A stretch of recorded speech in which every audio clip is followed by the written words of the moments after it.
Cutting ties with Noah was the hardest decision I had to make. We had been best friends since we were 6, inseparable through every awkward school dance, every missed curfew, every major moment in life. But as we grew older, it became clear that Noah wasn't the person I thought he was. His insecurities and jealousy slowly started to surface, festering into something toxic. It was after a particularly heated argument about something as trivial as a job promotion that I finally snapped. I told him we needed space, that I couldn't keep carrying the weight of his issues on top of my own. I didn't realize at the time that it was just the beginning of a long, exhausting nightmare.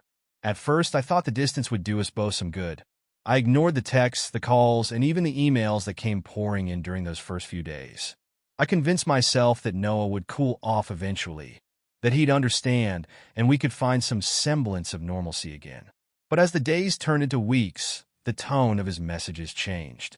They became passive-aggressive, laced with thinly veiled accusations. It didn't help that we shared mutual friends. Every time I met up with one of them, they would casually mention that Noah wasn't doing well, that he seemed off. They didn't know half of it.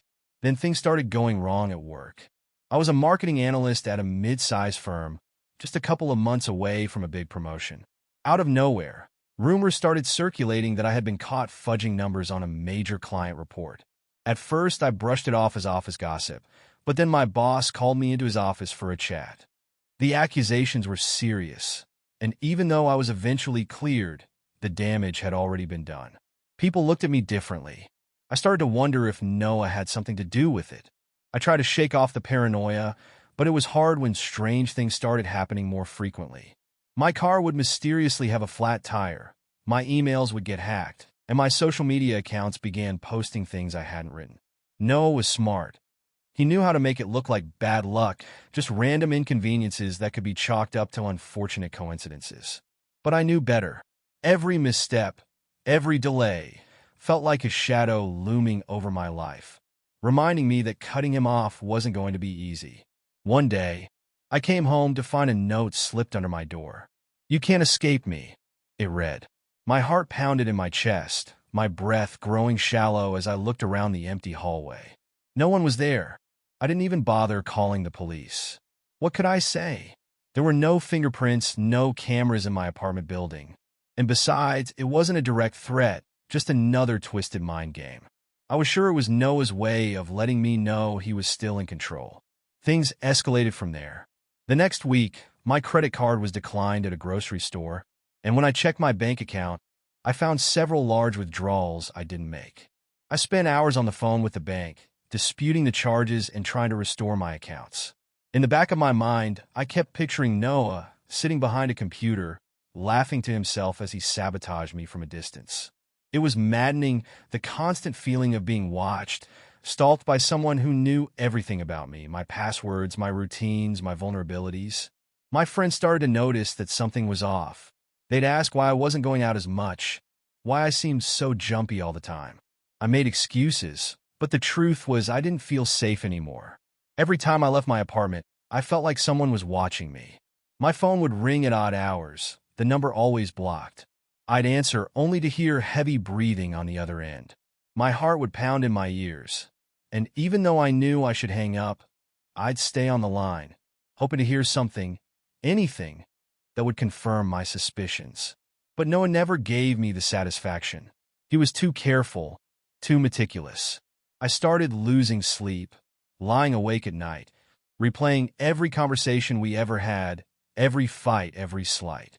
I wondered if there had been signs all along, warning me of who he really was, but that I had been too blind to see them. How could someone I had trusted so completely turn into my worst nightmare? One morning, I woke up to find my apartment door slightly ajar. The knot in my stomach tightened, and I immediately grabbed my phone, dialing the police. They found no sign of forced entry, no indication that anyone had been inside. Still, I knew I could feel it. Noah had been there. He was sending me a message, letting me know that he could get to me whenever he wanted. I didn't know how to fight back. He had always been one step ahead, always knowing where to hit me where it hurt the most. After the break-in, if you could even call it that, I became a recluse. Every sound in the apartment made me jump. My pulse would race when a neighbor's door slammed or when footsteps echoed in the hallway outside. I stopped going out unless I absolutely had to, and even then it felt like every glance, every passing stranger was Noah in disguise. He was everywhere and nowhere at once. The paranoia was exhausting. I couldn't focus on work, and my boss noticed. I started getting pulled into meetings about performance concerns and absenteeism, and I didn't have any real answers to give them. How could I explain that someone was slowly dismantling my life from the shadows? No one would believe me, least of all the people I worked with. It was a Tuesday when things escalated even further. I had gone back to the office, trying to force myself into some semblance of normalcy. I sat at my desk, typing up a report, when my phone buzzed. I ignored it at first, thinking it was just another spam call or email notification. But it buzzed again, and again. I finally glanced at the screen, and my heart nearly stopped. The messages were from a number I didn't recognize, but I knew who it was from the very first word. "You thought you could get rid of me?" The text kept coming, one after the other, the words getting bolder, more taunting. "You're not safe. No one will believe you. I know where you live." I stood up from my desk, so quickly my chair nearly toppled over. My colleagues glanced at me, confused, but I couldn't stay there. I grabbed my bag and bolted for the door. I could barely think straight. Every word on the screen was a direct hit, perfectly calculated to push me closer to the edge. How had he gotten my number? And why now? I hadn't spoken to him in weeks. He was supposed to be gone, out of my life for good. Back in my apartment, I locked the door and pulled the curtains tight. I didn't bother checking the windows this time. I knew he wasn't standing outside. He didn't need to be. Noah had found a way to invade my life without ever showing his face. My breathing was shallow, and I tried to focus on steadying it, but it was no use. I felt like I was suffocating in my own home. I decided to change my phone number. It felt like the only thing I had control over at that point.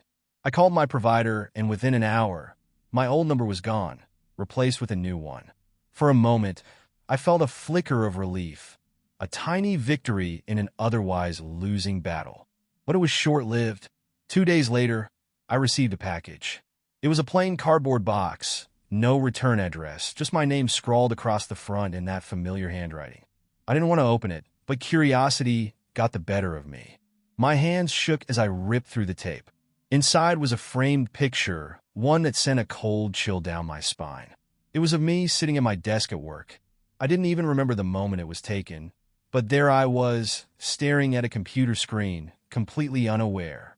Underneath the photo, a note: "I'm always watching."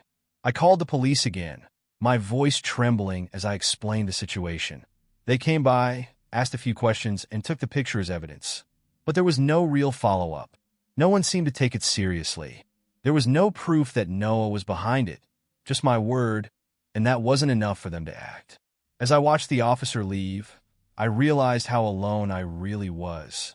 My heart pounded in my chest as I stared at the empty hallway outside my apartment. Noah knew that the police wouldn't help me. He was counting on it. The paranoia reached a fever pitch after that. I barely slept, and when I did, it was only for an hour or two at a time. Every creak in the night, every distant voice, felt like a warning. I had my locks changed, installed a security system, and even bought a cheap baseball bat that I kept next to my bed. It was ridiculous. I knew it wouldn't help, but it gave me the illusion of safety, however fragile. Then came the night I truly lost it. It was past midnight, and I had finally managed to doze off. My phone, now with the new number, hadn't buzzed in days, and I was beginning to think maybe, just maybe, Noah had backed off. But then, a loud crash jolted me awake. I sat up, heart racing, and looked around the dark room. My security system hadn't gone off, so it wasn't the front door. But something had definitely shattered nearby. I grabbed the bat and crept toward the living room. When I got there, I found my window smashed, glass scattered all over the floor. On the coffee table was a rock with a note tied to it. My stomach dropped as I picked it up. The message was simple, but it said everything. "You can't hide from me." I dropped the note and stared at the broken window. This wasn't just a game anymore. Noah had crossed the line, and I had no idea what he was going to do next. I stared at the broken window for what felt like hours. my mind spinning in 1,000 directions. The silence in the apartment pressed down on me, thick and suffocating. The rock, the shattered glass, it was all too real. This wasn't just some petty revenge tactic. Noah was escalating, and now there was no denying it. He wasn't just trying to ruin my life. He wanted to break me. I didn't sleep that night. I sat in the corner of my bedroom, clutching the baseball bat like it was a lifeline, my hands trembling as I tried to stay awake, listening for the faintest noise, the smallest sign that he was still out there. But the hours dragged on in dead silence, punctuated only by the occasional groan of the building settling. I felt like a prisoner in my own home, surrounded by shadows that seemed to stretch and shift with every passing minute. By morning, I was a wreck. My head pounded, and my nerves were frayed to the point of breaking. I called in sick to work, but I didn't really care if they believed me or not. It didn't matter. Nothing did, except figuring out how to stop this. The walls of my apartment felt like they were closing in, suffocating me with their stillness. I needed to get out. I went to a friend's place, someone I hadn't seen in months, and I could tell by the look on her face when she opened the door that I must have looked like hell. I made up some excuse about stress and work, but she knew something wasn't right. I could see it in her eyes. Still, she let me crash on her couch for a few days. The feeling of being watched followed me, even in the safety of her living room. Every time a car passed outside, I found myself flinching, my eyes darting to the window as if expecting to see Noah's face there, grinning at me. Then the phone call started again. This time, though, it wasn't just heavy breathing on the other end. It was worse, much worse. It was late one evening when my phone buzzed. My friend had gone to bed, and I was alone in the living room, mindlessly scrolling through my phone, trying to distract myself from the creeping dread that had settled in my chest. The caller ID flashed unknown number, and my stomach dropped. I hesitated before answering, half hoping it was some random telemarketer. Anything but him. I pressed the answer button and put the phone to my ear. For a moment, there was nothing but dead air on the other end. I could feel my pulse quickening, my grip tightening on the phone. Then, just as I was about to hang up, I heard it. A whisper. It wasn't Noah's voice, not exactly. It was quieter, more distant, like it was coming from the back of someone's throat. But the words, "Oh God," the words were his. "I see you." My breath caught in my throat, and I froze. "I see you," the voice whispered again, the sound barely audible, but somehow, it felt like it was right next to me. Goosebumps crawled up my arms as I looked around the room, half expecting to find someone standing in the shadows, watching me. "I see you." The line went dead. I dropped the phone, my heart hammering in my chest. I stared at the screen, willing it to stay dark, but part of me already knew what was coming next. Not even 10 seconds later, it buzzed again. This time, it was a text. "Turn around." I didn't move. I couldn't. My heart was pounding so hard I thought it might explode. I was frozen, stuck in that horrible moment between knowing I was alone in the room and fearing that I wasn't. The seconds stretched out into what felt like hours, my eyes glued to the screen as I waited for something, anything, to happen. Another message came through. Now. I swallowed hard and forced myself to turn. Slowly. My body felt like it was moving through quicksand, every muscle screaming at me to stay still. But I had to look. I had to know if he was there. When I finally turned, the room was empty. The windows were shut, the doors locked. But that didn't stop the flood of terror surging through me. My breathing was ragged, shallow, as I scanned every inch of the room, expecting to see him materialize out of the dark corners at any moment. Another buzz. My phone lit up with a new message. "Nice place." I bolted out of the apartment, not even bothering to pack my things. I didn't care about anything except getting out of there. I drove for hours, not sure where I was going or what I was running from. I just knew that I couldn't go back. I couldn't stay anywhere he might find me. After what felt like an eternity, I found myself parked in front of a cheap motel off the highway. It was the kind of place you'd expect to see in horror movies, with flickering neon signs and cracked windows. But it was all I could afford at that point, so I checked in, avoiding eye contact with the bored-looking receptionist, and made my way to the room. It wasn't much better inside.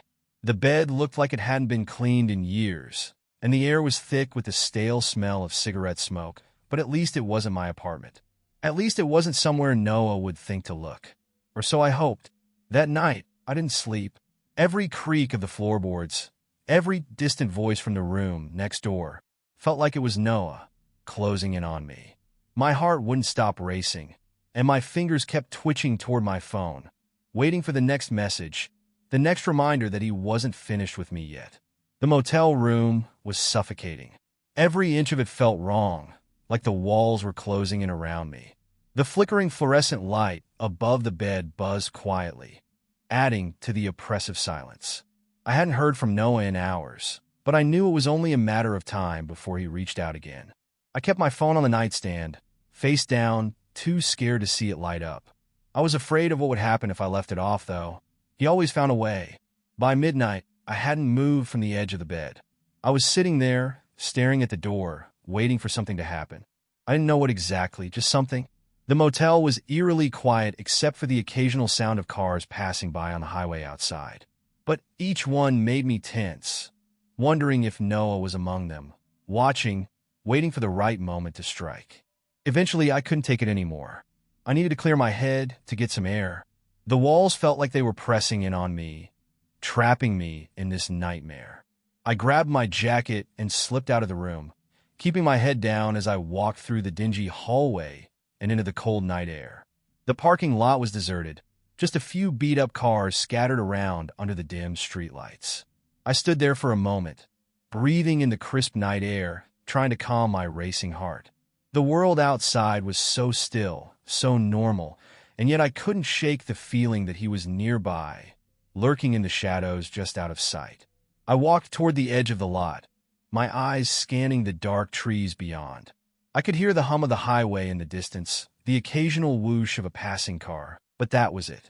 Everything else was dead quiet. Too quiet. I shoved my hands into my pockets and turned back toward the motel, my skin crawling with the sense that I was being watched. And then I heard it, a soft rustling sound from behind me. My breath hitched, and I froze in place.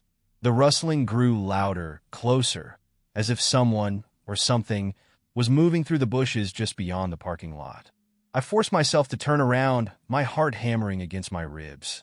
But there was nothing, just the dark outline of trees swaying gently in the breeze. For a moment, I thought I might be losing my mind. Maybe the stress had finally gotten to me. Maybe all the sleepless nights and constant fear were catching up, making me hear things that weren't there. But then the rustling stopped, replaced by the distinct crunch of footsteps on gravel. My pulse spiked, and I took a step back, my eyes scanning the darkness. I still couldn't see anyone, but the footsteps were there, growing louder, more deliberate.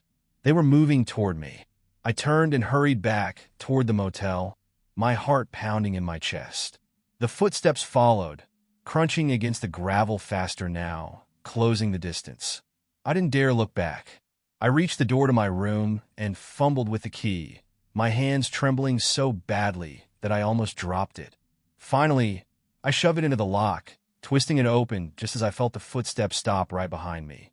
I slammed the door shut, locking it and backing away as fast as I could. My breathing was erratic, every inch of my body on edge. I stood there for what felt like forever, staring at the door, waiting for the inevitable knock or the sound of someone trying to force their way in. But nothing happened. Minutes passed, and the only sound in the room was the faint buzz of the overhead light. I stepped closer to the door, pressing my ear against it, listening for anything, footsteps, breathing, anything at all. But all I could hear was the faint hum of the highway in the distance. I sat back down on the bed, my mind racing, replaying every step I'd taken outside.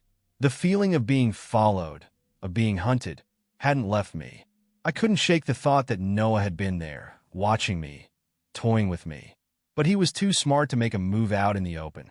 He wanted me to know that he was close, that no matter how far I ran, he would always find me. I reached for my phone, almost too scared to check it, but I couldn't resist. The screen lit up with a single new message. My heart sank as I read it. "You're not as fast as you think." My stomach twisted, and I dropped the phone like it had burned me. He had seen me. He had been out there, watching me run back to the room like a frightened animal. And now he was letting me know that he was getting closer. I knew I couldn't stay there. I had to keep moving, had to find somewhere he couldn't reach me. But where? He had already shown me that he could find me no matter where I went. Every step I took just seemed to lead me closer to him, like he was leading me into a trap I couldn't escape. I grabbed my things and threw them into my bag, my hands shaking with panic. I couldn't think straight anymore. The walls of the room felt like they were closing in, suffocating me, trapping me. I had to get out, had to leave before it was too late. But just as I reached for the door, I heard it. A soft knock. My heart stopped, and for a moment I couldn't breathe. It was the kind of knock that didn't demand an answer. The kind that sent a message. I'm here. I've found you. I backed away from the door, my heart pounding so hard it felt like it might burst. The knock came again, a little louder this time. I knew it was him. I knew Noah was standing on the other side, waiting for me to open the door, to make one last mistake. But I didn't.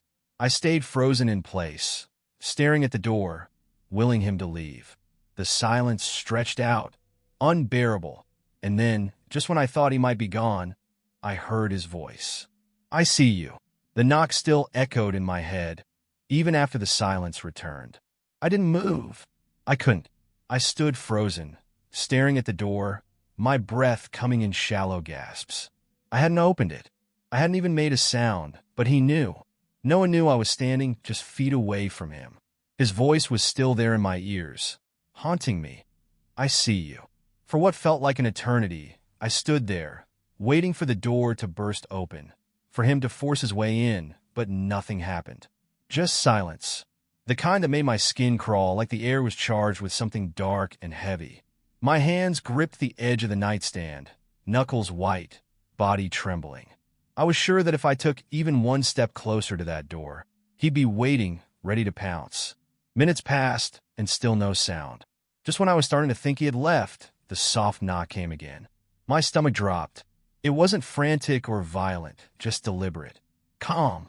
It was like he was telling me he had all the time in the world to wait for me to make the first move.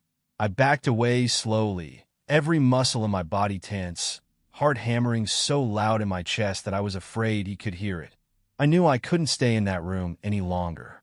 If I did, he'd get me, and this time, there would be no escape. The bathroom was the only place I could go. I slipped inside, locking the door behind me. The small space felt even more claustrophobic than the rest of the motel room.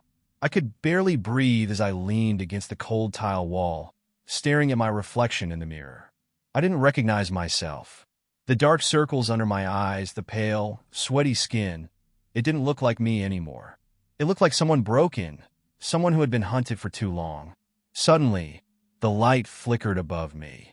I glanced up, heart pounding, expecting the bulb to burn out any second. But it stayed on, just barely, the light struggling to hold steady. I reached for my phone again, even though I was terrified of what I'd find. I knew there would be a message waiting, something meant to remind me that no matter where I ran, Noah was one step ahead. The screen lit up. A new text. My hands shook as I opened it. I'm inside. A cold chill ran down my spine, and I dropped the phone. I didn't want to believe it, but I knew better. He wasn't just outside the door anymore. He was here, somewhere in this motel, in this room.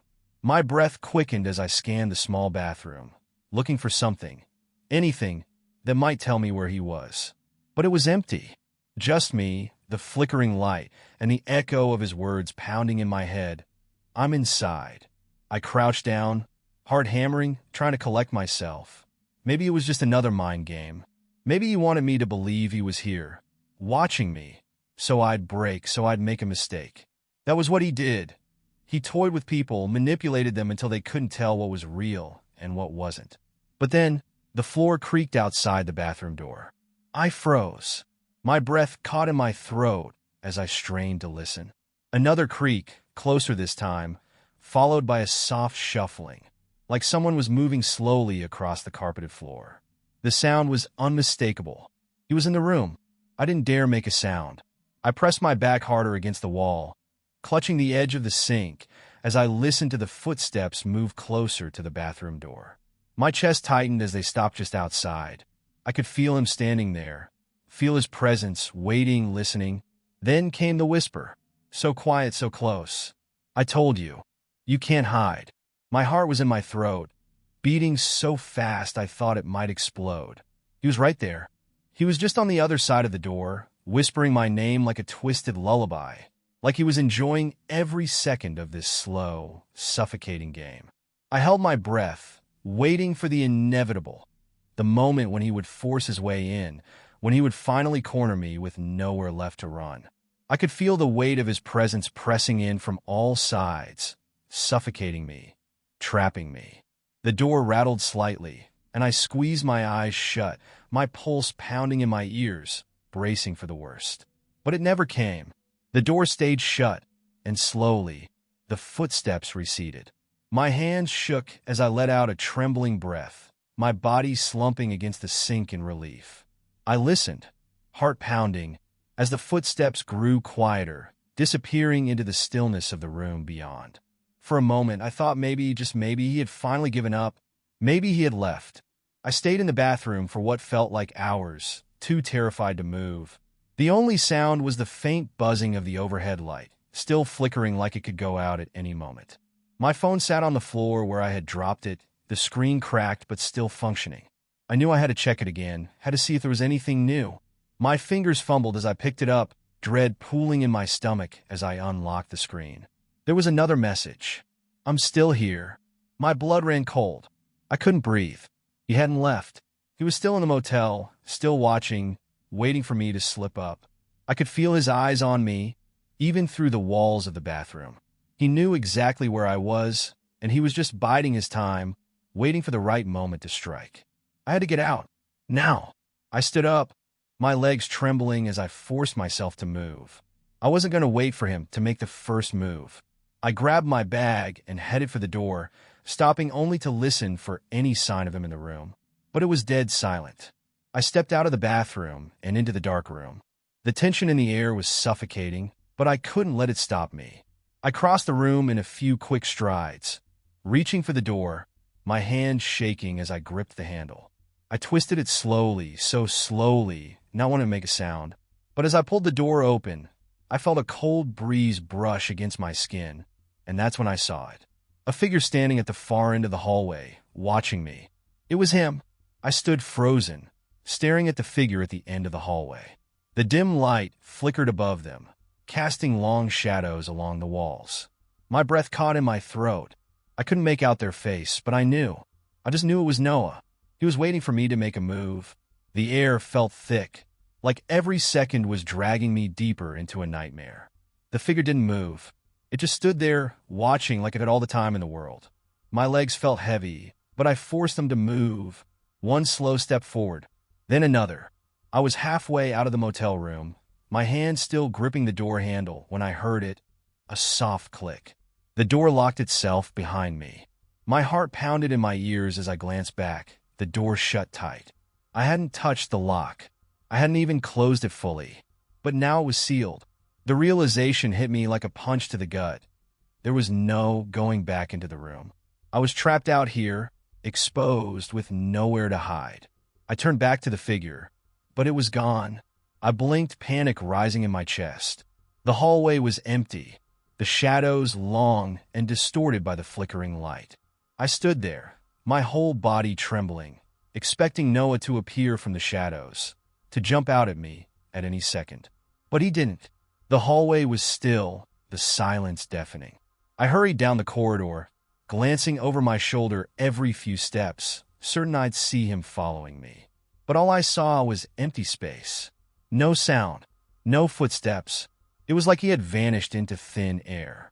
As I reached the exit door at the end of the hallway, I grabbed the handle and pulled it open, my hands slick with sweat. The cold night air rushed in, and I bolted outside without a second thought. I ran to my car, my heart pounding so hard it felt like it might burst. I fumbled with my keys, dropping them once, twice, before finally managing to unlock the door and throw myself inside. I slammed the door shut, locked it, and sat there trying to catch my breath. The night was pitch black, only the faint glow of the highway lights in the distance.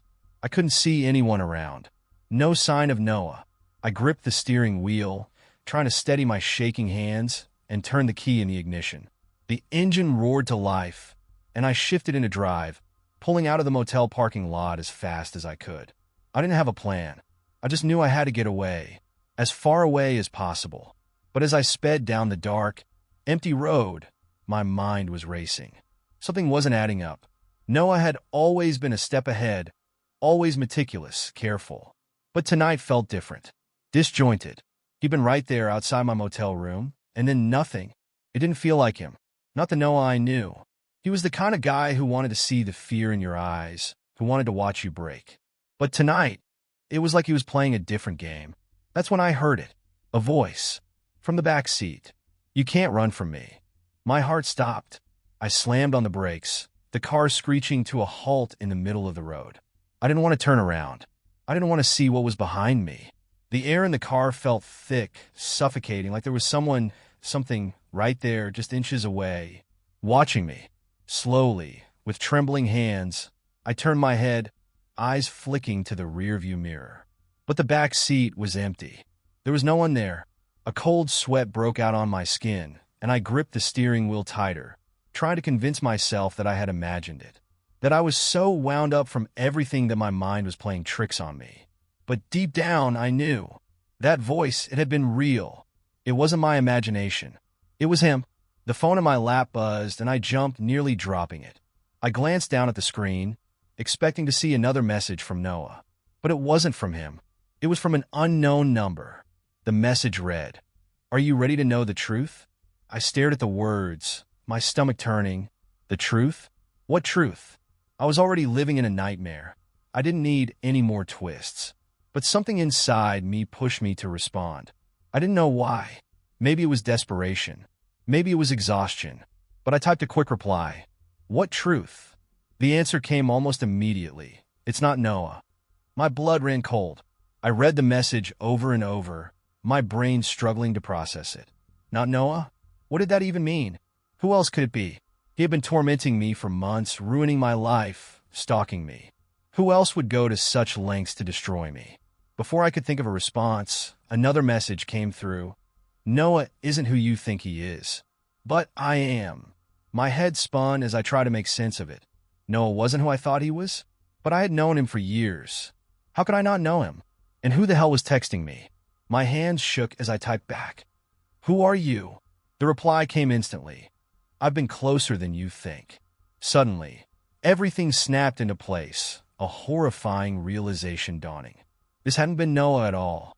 Not the texts, not the phone calls, not the messages that had driven me to the brink of madness. Someone else had been pulling the strings. Someone who knew everything about me, who had been watching me this entire time. I thought about the strange moments, the times when Noah seemed out of character, the times when he disappeared without explanation. The way he knew things about me, things only someone close to me could know. My breath quickened, my pulse racing as I tried to piece it together. Then, another message flashed on the screen. Look behind you. My heart nearly stopped as I slowly turned my head. The car was still, the road empty, nothing but darkness outside. But as my eyes flicked to the rearview mirror, I saw something that made my blood run cold. A figure standing just a few feet behind my car, illuminated by the taillights. It wasn't Noah. It was someone else. Someone I should have seen coming all along. And that's when it hit me. It was my friend, the one I'd stayed with, the one I trusted. She had known everything. She had been there every step of the way, pretending to help, pretending to care, while slowly pushing me into Noah's shadow. All the while it was her. She smiled, a twisted grin spreading across her face as she stepped closer to the car, her eyes locking with mine in the rearview mirror. And that's when she whispered, just loud enough for me to hear, her voice chilling and familiar. You can't escape me. My chest tightened as I stared into the rearview mirror, my mind trying to process the truth. It wasn't Noah. It had never been Noah. The smile on her face sent a chill down my spine as she took slow, deliberate steps toward the car. Everything I had experienced, every terrifying moment, every step of my life unraveling, was because of her. My friend, the one I had trusted, The one I thought was helping me through this nightmare. But it had all been a lie. My hands gripped the steering wheel so tightly my knuckles turned white. Panic surged through me, adrenaline pumping in my veins. I had to get away from her.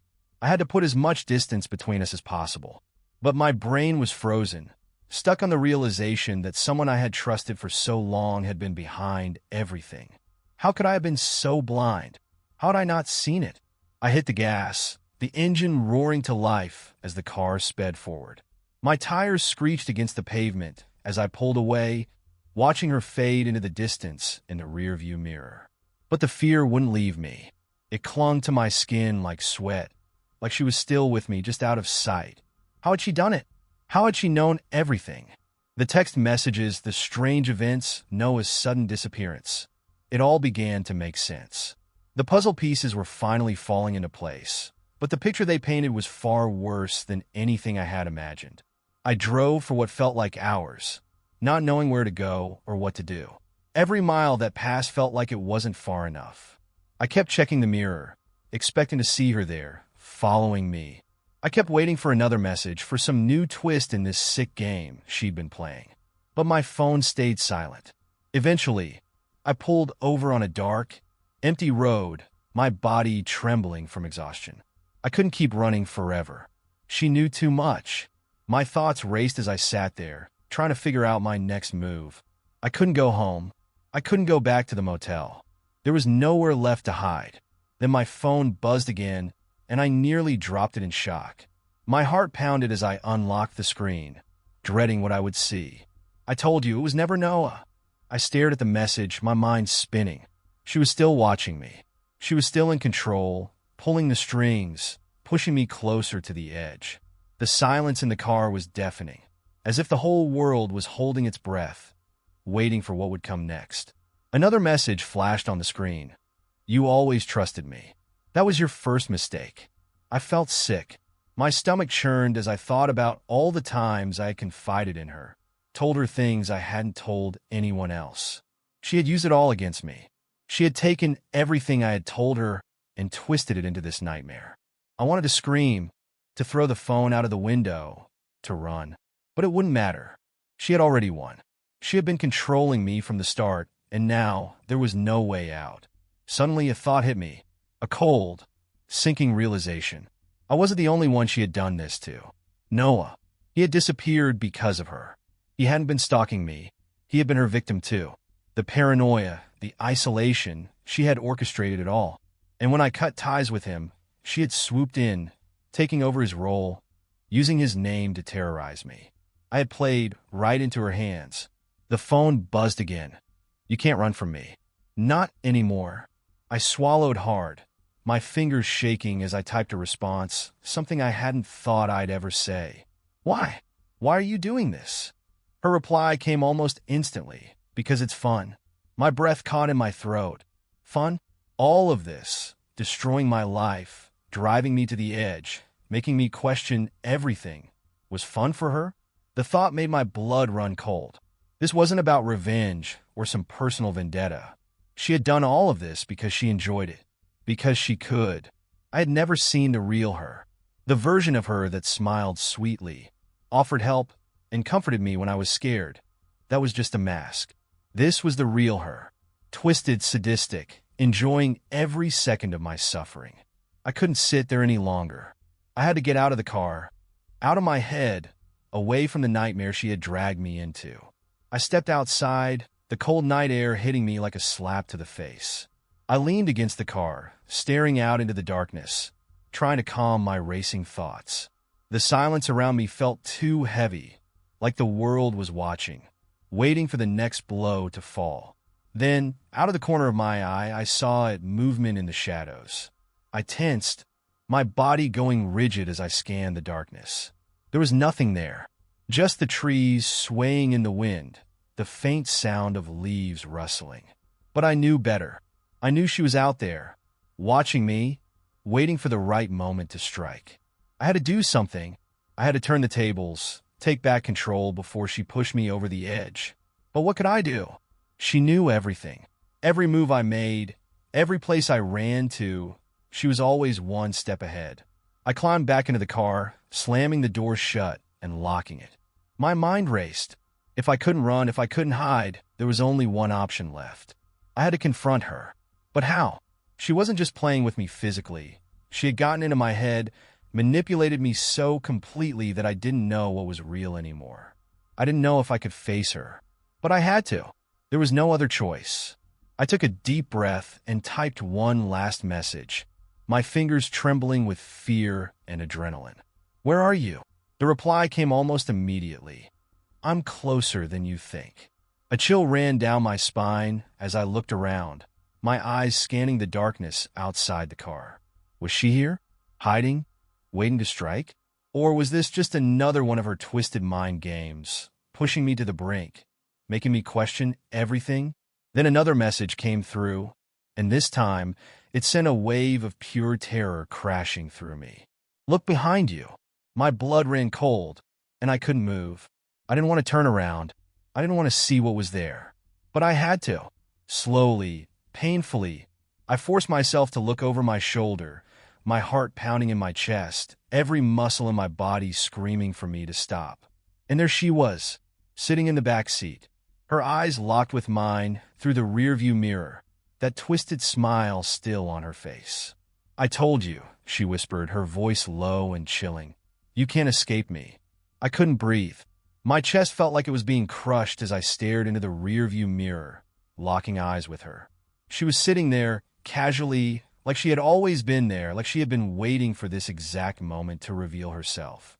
That twisted smile curled across her lips, a smile I had once trusted, now warped into something that haunted my nightmares.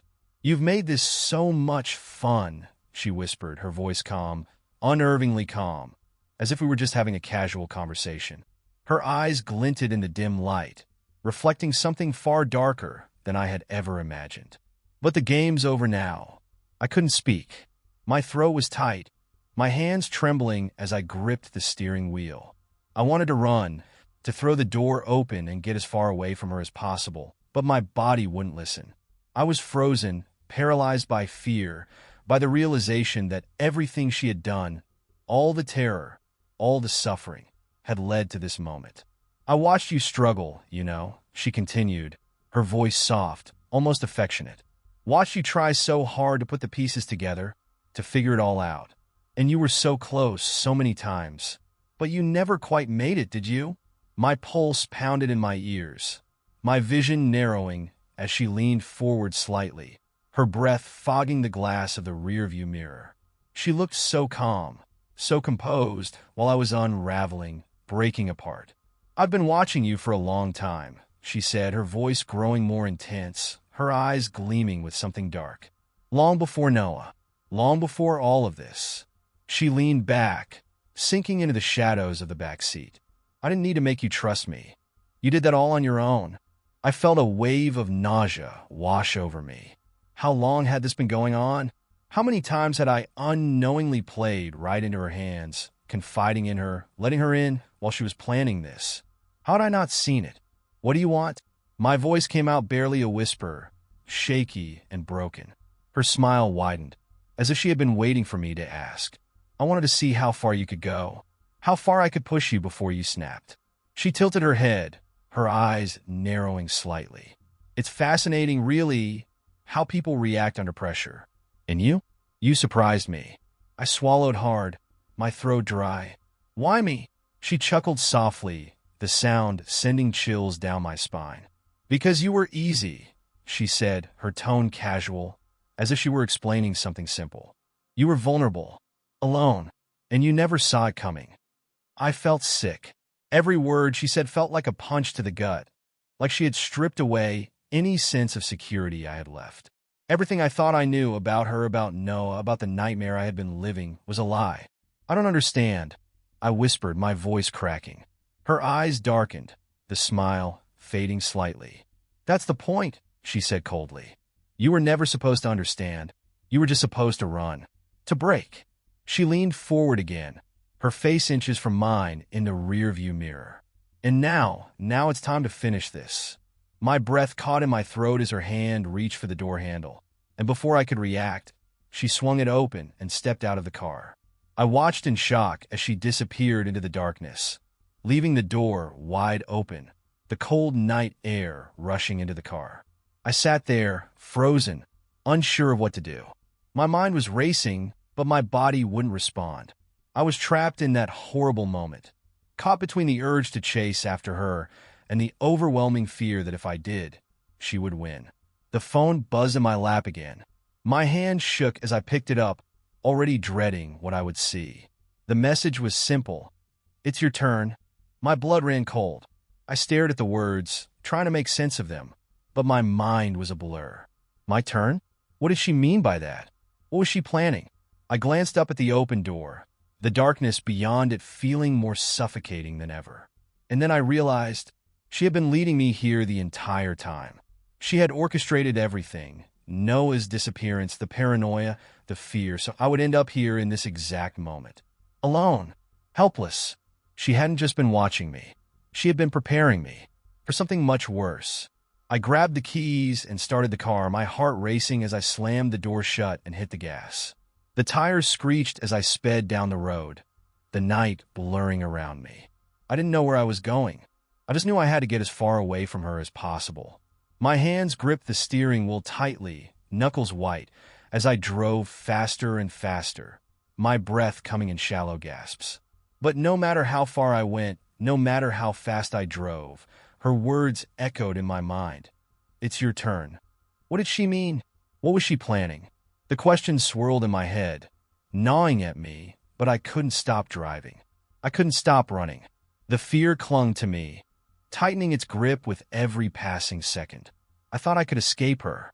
I thought that if I just drove far enough, she wouldn't be able to reach me. But deep down, I knew the truth. She had already won. The phone buzzed again, and I hesitated before glancing at the screen.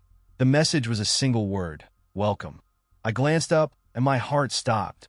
Ahead of me, barely visible in the dim light of the road, was her car, parked, waiting.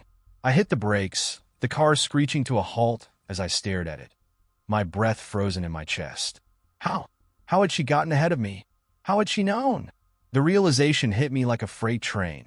She had planned this from the very beginning. Every step I took, every decision I made, had led me straight to her.